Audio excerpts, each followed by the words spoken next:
seguimos en contacto con analistas que nos ayudan justamente a entender la situación que se vive en este momento entre estos dos países. El coronel en retiro, Luis Alberto Villamarín, es autor de 40 libros sobre geopolítica, estrategia, defensa nacional, contraterrorismo y nos acompaña a esta hora a Contrarreloj.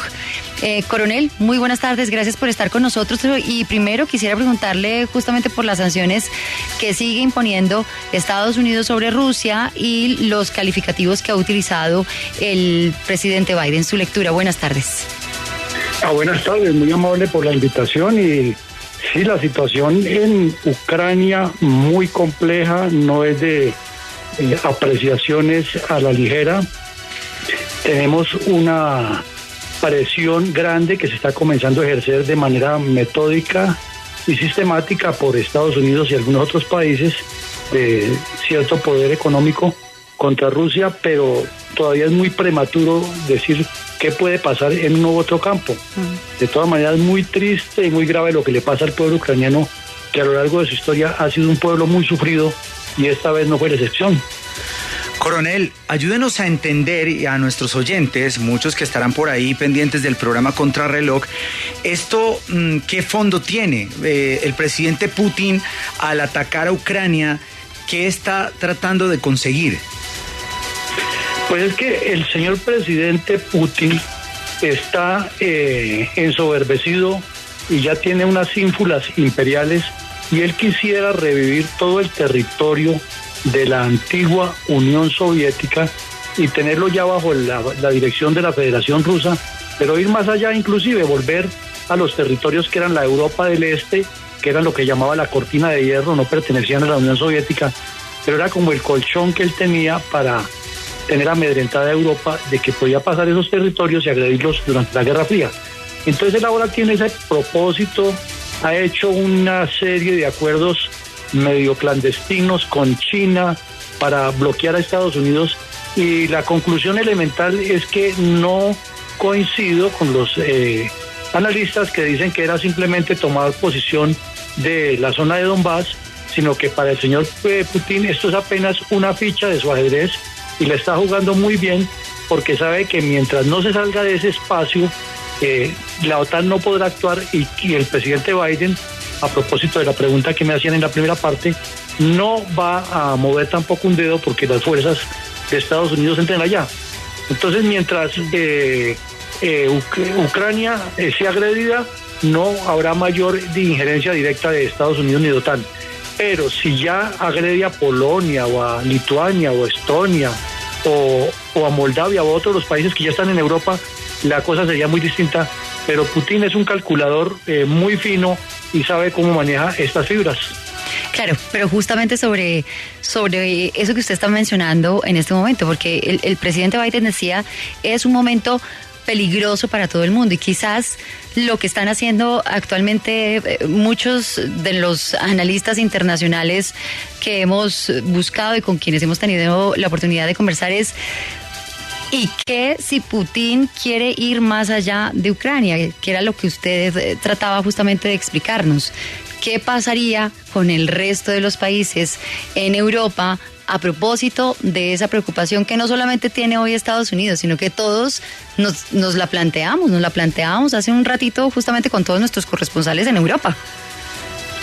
El grave problema es que si miramos sobre la mesa en blanco y negro, sin apasionamientos, las cosas como han ocurrido, por mucho menos comenzaron dos grandes guerras en Europa. Y aquí hay una serie de similitudes hasta en el estilo y hasta en la forma como tocaría hacerlas. Y hay una serie de alianzas peligrosísimas y de intereses geoestratégicos en otras partes. Por ejemplo, Irán es asociado de Rusia, tiene su proyecto nuclear, tiene una cercanía grande con Qatar y Qatar es el que va a comenzar a surtir el gas a Europa y entonces cualquier movida en falso puede generar un problema mayor. O Irán es vecino de Arabia Saudita y son dos primos hermanos que se aman y se odian a muerte. Irán podría atacar a Israel y eso podría generar una hecatombe en el Medio Oriente. O aquí en Latinoamérica el señor Maduro, en medio de sus arrebatos que le dan, podría tomar una decisión de agredir a Colombia y se podría desencadenar algún problema más grave. Entonces la situación es demasiado compleja, tiene muchas aristas, tiene muchos puntos débiles donde un paso en falso de cualquiera de los actores internacionales podría desencadenar algo peor. Coronel, desde su experiencia militar y viendo todo lo que ha ocurrido hoy con esos bombardeos y la posesión de ciertos lugares estratégicos en Ucrania por parte del ejército ruso, ¿qué puede hacer Ucrania? O sea, porque Ucrania, lo han dicho muchísimas veces, no tiene la capacidad militar de responderle a Rusia un ataque sin la ayuda de Occidente. ¿Qué puede pasar ahí? Mire, los primeros geopolitólogos que comenzaron a tratar esta ciencia, la geopolítica, como una ciencia básica para entender los fenómenos bélicos, concluyeron que hay unos territorios que tienen lo que se llama la maldición geopolítica, que su ubicación y su característica geográfica los pone siempre en riesgo y es como si fuera una maldición ese territorio, y por lo general son ricos en recursos, como ocurre en Ucrania. Entonces, Ucrania no tiene hacia el oriente ninguna forma de defenderse ni de establecer lo que en ciencias militares se llamaría una línea de defensa de primera línea, porque no la hay. O sea, usted cruza la frontera con tanques y con mecanizados, con blindados, con tropas a pie, como lo está haciendo Rusia, y de una vez tiene un boquete abierto para llegar hasta la mitad del país donde está el río Dnieper. No hay forma de que los detengan, porque no hay alturas significativas en el terreno, no hay accidentes significativos en el terreno, y la capacidad que tienen, por ejemplo, los rusos de armar puentes de circunstancia para cruzar tropas en los ríos o los riachuelos es grandísima, entonces tampoco hay forma de detenerlos. Y hay una técnica que se llama agravar los ríos, que sería con minas, para evitarles el avance, pero Ucrania no tiene esa capacidad ni de los portaminas ni de la cantidad de minas para hacerlo.